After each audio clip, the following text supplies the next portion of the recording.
दोस्तों सबसे पहले आप इस तस्वीर को जरा गौर से देखिए।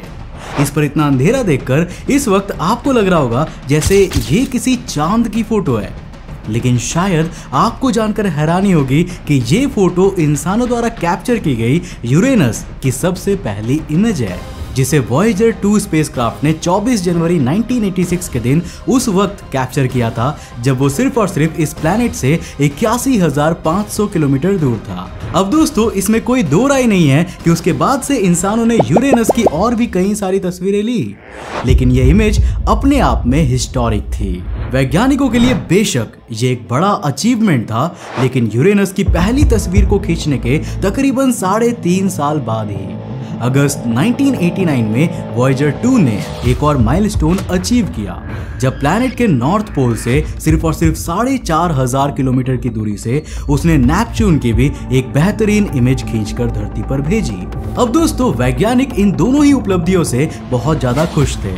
लेकिन सिर्फ तब तक जब तक कि उन्होंने यूरेनस और नेपच्यून के डेटा को एक्सट्रैक्ट करके उसको स्टडी करना शुरू नहीं किया। अब यहाँ मैं आपको बता दूं कि यहाँ सब कुछ ठीक चल रहा था, लेकिन दिक्कतें तब शुरू हुई जब 1991 के आसपास वैज्ञानिकों ने ये आइडेंटिफाई किया कि यूरेनस और नेपच्यून दोनों ही ग्रह ऑलमोस्ट आइडेंटिकल है और दोनों की कंपोजिशन में भी कोई बहुत खासा अंतर नहीं है। लेकिन अगर ये बात सच थी तो यूरेनस का रंग अपीयरेंस में इतना लाइट और साफ क्यों दिखता है, जबकि उसी के कैरेक्टरिस्टिक्स को रखने वाला नेपच्यून इतना डार्क और स्पॉट्स से भरा हुआ क्यों दिखाई पड़ता है। अब मैं यहाँ रेसिस्ट नहीं हो रहा हूँ, मगर ये एक ऐसा सवाल था जिसने सालों नहीं बल्कि दशकों तक वैज्ञानिकों को परेशान किया।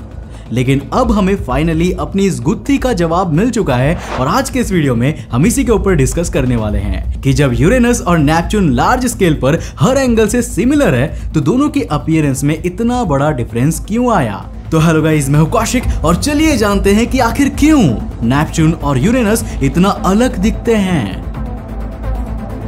अब दोस्तों इस केस को जानने के लिए हमें सबसे पहले ये जानना होगा कि यूरेनस और नेपच्यून आखिर किन मामलों में सिमिलर है, जिससे कि जब हम इस कॉन्सेप्ट की गहराई में जाएं तो एक एक एलिमेंट को चुन चुन कर एक्सट्रैक्ट कर सके। अब दोस्तों अभी तक के रिकॉर्ड्स की माने तो जहां नेपच्यून का डायमीटर 49,244 किलोमीटर तक आंका जाता है, तो वहीं यूरेनस इस मामले में सिर्फ 1,500 किलोमीटर ही आगे जाकर 50,723 किलोमीटर के डायमीटर के साथ एग्जिस्ट करता है। अब इसी के साथ जहां यूरेनस 17 घंटे 14 मिनट में एक रोटेशन कंप्लीट कर लेता है, तो वहीं 16 घंटे 6 मिनट के साथ ऑलमोस्ट इसी स्पीड पे नेपच्यून भी इस काम को अंजाम दे देता है। यहाँ तक कि दोनों के एवरेज टेम्परेचर में भी मात्र 4 डिग्री सेल्सियस का अंतर है और दोनों का एटमॉस्फेरिक कंपोजिशन तो इतना सिमिलर है कि क्या ही कहा जाए। अब यार यूरेनस के एटमॉस्फेयर में जहां 82.5% हाइड्रोजन मौजूद है, तो वहीं नेपच्यून पर हाइड्रोजन की मात्रा 80% डिटेक्ट की गई है। इवन जहां यूरेनस पर 15.2% हीलियम उपस्थित है, तो वहीं सेम आंकड़ा यूरेनस के वायुमंडल में 19% पर टिकता है। यहां तक कि यही सेम पैटर्न मीथेन के केस पर भी फॉलो होता है, जहां यूरेनस और नेपच्यून दोनों में 2.3% और 1.5% मीथेन एटमॉस्फेयर के अंदर रिस्पेक्टिवली मौजूद है। अब अगर आप यहाँ पर दोनों ही प्लैनेट्स को कंपेयर करें तो दोनों के बीच की गैसेस का डिफरेंस 5% से भी कम है, और यार यही वो बात है जिसने वैज्ञानिकों को परेशान किया था। अब दोस्तों यहाँ अगर धरती और मंगल ग्रह को देखें तो मंगल ग्रह की सतह लाल इसीलिए है क्योंकि वहाँ भारी मात्रा में आयरन ऑक्साइड उपस्थित है, लेकिन यूरेनस और नेपच्यून के केस में तो दोनों के बीच में कोई ऐसा कॉम्पोजिशनल डिफरेंस था ही नहीं जो इनके रंग को जस्टिफाई करे, जिस वजह से वैज्ञानिकों के लिए ये रिसर्च एक्सोप्लैनेट्स के एटमॉस्फेयर को अंडरस्टैंड करने के लिए जरूरी बन गई थी। अब इस रिसर्च के लिए सबसे पहले फेज में तकरीबन 2005 तक वैज्ञानिकों ने इसकी विजुअल इमेजेस के आधार पर इसकी जांच करने की कोशिश की, जिसका इस्तेमाल करने पर उन्होंने ऊपरी सतह को देखकर जानकारियां जुटाने का प्रयास किया, और ऐसा इसीलिए क्योंकि इस मुकाम तक भी वैज्ञानिकों के पास बहुत ज्यादा शक्तिशाली टेलीस्कोप या ऑब्जर्वेटरीज नहीं आई थी। लेकिन यहाँ पर दिक्कत ये हुई कि नेपच्यून की तस्वीरों ने इस मामले को सुलझाने की बजाय उल्टा और उलझा दिया, जब वैज्ञानिकों ने नेपच्यून में एक डार्क स्पॉट को नोटिस किया। अब यार वो वैज्ञानिक जो पहले से ही इन आइस जायंट्स के डिफरेंशिएटेड एटमॉस्फेयर को समझ नहीं पा रहे थे, अब उनको ना सिर्फ ये पता लगाना था कि इन दोनों के बीच में इतना बड़ा डिफरेंट कैसे क्रिएट हुआ, बल्कि अब उनको एक ऐसी थियरी भी प्रपोज करनी थी जिससे एक डार्क स्पॉट की मिस्ट्री भी सॉल्व हो जाए। और तकरीबन 1 दशक तक मशक्कत करने के बाद उन्हें एक बात तो समझ में आ गई कि इस रिसर्च में इमेजेस से कुछ भी भला नहीं होने वाला। और तभी जाकर साल 2006 से शुरू हुआ इस रिसर्च का सेकंड फेज।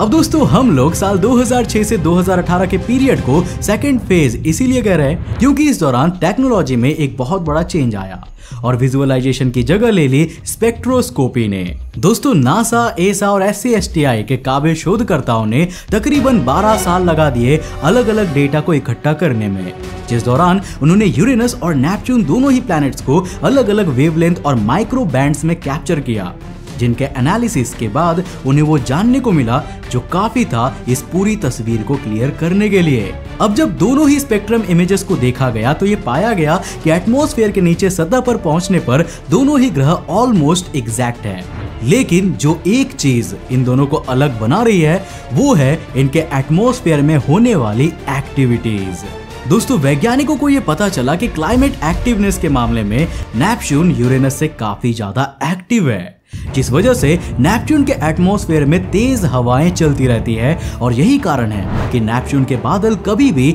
एक जगह पर नहीं टिकते बल्कि वो धरती की तरह मूवमेंट करते रहते हैं। और इसी के ऑपोजिट यूरेनस का क्लाइमेट और वहां की एक्टिविटीज तुलनात्मक रूप से बहुत धीमे होती है, जिस कारण वहां पर जो एटमॉस्फेयर की अपर लेयर पर जो क्लाउड्स मौजूद है वो इतनी जल्दी हटते ही नहीं है और नए क्लाउड्स उसी के नीचे एक के बाद एक इकट्ठा होते रहते हैं। अब इसको एक्सप्लेन करने के लिए चलिए ग्राफिक्स के थ्रू आप तक ये बात पहुंचाते हैं। बात करें चाहे यूरेनस की या नेपच्यून की, दोनों ही प्लैनेट्स के एटमॉस्फेयर में मीथेन आइस वाष्पित होकर ऊपर जाती है और क्योंकि पानी के मुकाबले ये मीथेन काफी ज्यादा डेंस होता है, इसीलिए क्लियर क्लाउड्स बनाने के बजाय ये हेज या धुंध के रूप में दोनों ही प्लैनेट्स के एटमॉस्फेयर में इकट्ठा हो जाती है, जहां से कुछ टाइम के बाद अपने आप ही ये मीथेन स्नो के रूप में वापस से ग्रहों की सतह पर लौट आती है और ये प्रोसीजर बार बार रिपीट होता रहता है। अब दोस्तों यहाँ तक का प्रोसीजर तो दोनों ही प्लैनेट्स में सेम है, लेकिन डिफरेंस अब शुरू होता है। अब क्योंकि नेपच्यून का एटमॉस्फेयर बहुत ज्यादा एक्टिव है, इसी वजह से वहां पर हवा का बहाव भी यूरेनस के कंपैरिजन में काफी ज्यादा तेज है और यही कारण है कि जब भी मीथेन ऊपर क्लाउड्स के रूप में जाती है तो नेपच्यून के वायुमंडल में उन्हें किसी एक जगह पर इकट्ठा होकर मोटी लेयर्स बनाने का मौका ही नहीं मिलता और उनका मूवमेंट बरकरार रहता है। और सिर्फ इतना ही नहीं बल्कि हवा के कंटिन्यूअस मोशन की वजह से जहां पर मीथेन क्लाउड्स का स्नो के रूप में वापस गिरना भी यूरेनस के मुकाबले तकरीबन 10 गुना तेजी के साथ होता है, जिस वजह से यह साइकिल इतनी तेज चलती है कि नेपच्यून पर मीथेन क्लाउड्स की परत बहुत थिन होती है और हमें इसकी सरफेस का अट्रैक्टिव नेवी कलर उभरा हुआ नजर आता है। अब दोस्तों यूरेनस में भी यही सारी चीजें होती है, लेकिन नेपच्यून का जुड़वा भाई अगर कहीं मात खाता है तो वह है अपने एटमॉस्फेयर की एक्टिवनेस पर।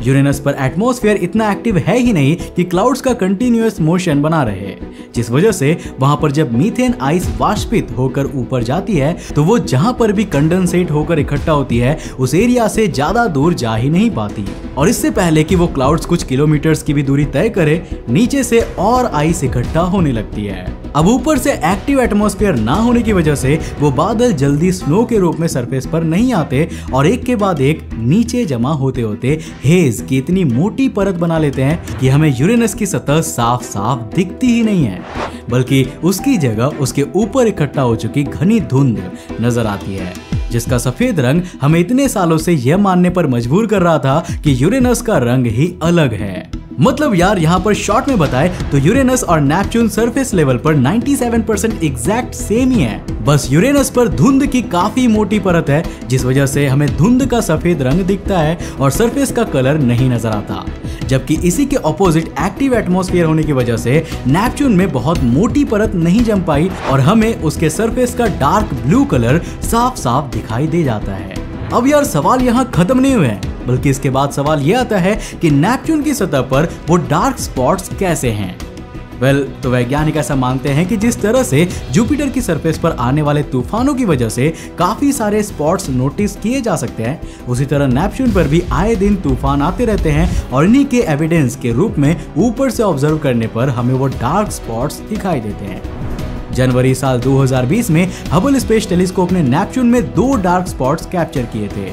और जब कुछ महीनों बाद वापस से नेपच्यून को कैप्चर किया गया तो वो डार्क स्पॉट्स पूरी तरह से खत्म हो चुके थे। और दोस्तों यही कुछ ऐसे छोटे छोटे एविडेंसेस है जो इस बात को और ज्यादा प्रूव करते हैं कि वैज्ञानिकों की ये सारी थियरीज सही है और हमारे इस कंफ्यूजन की वजह बस जानकारी की कमी थी और कुछ भी नहीं। वैसे यार ऐसा और कौन कौन सा मिसकंसेप्शन है जिसके सच को आप हमारे अगले वीडियो में देखना चाहते हो, मुझे नीचे कमेंट करके जरूर बताना। दोस्तों मुझे उम्मीद है कि आज की वीडियो से आपने काफी कुछ नया सीखा होगा और आपको आज का ये वीडियो काफी पसंद आया होगा। अगर वीडियो पसंद आया तो इसे लाइक करने के साथ साथ अपने फ्रेंड्स और फैमिली के साथ जरूर शेयर करना। अब अगर आप नए इस चैनल पे और ऐसे इंटरेस्टिंग वीडियोस को देखना चाहते हो तो इस चैनल को सब्सक्राइब करने के साथ साथ नोटिफिकेशन बेल को ऑन कर देना ताकि आप देख सको हमारे वीडियो सबसे पहले। तब तक के लिए बाय, जय हिंद।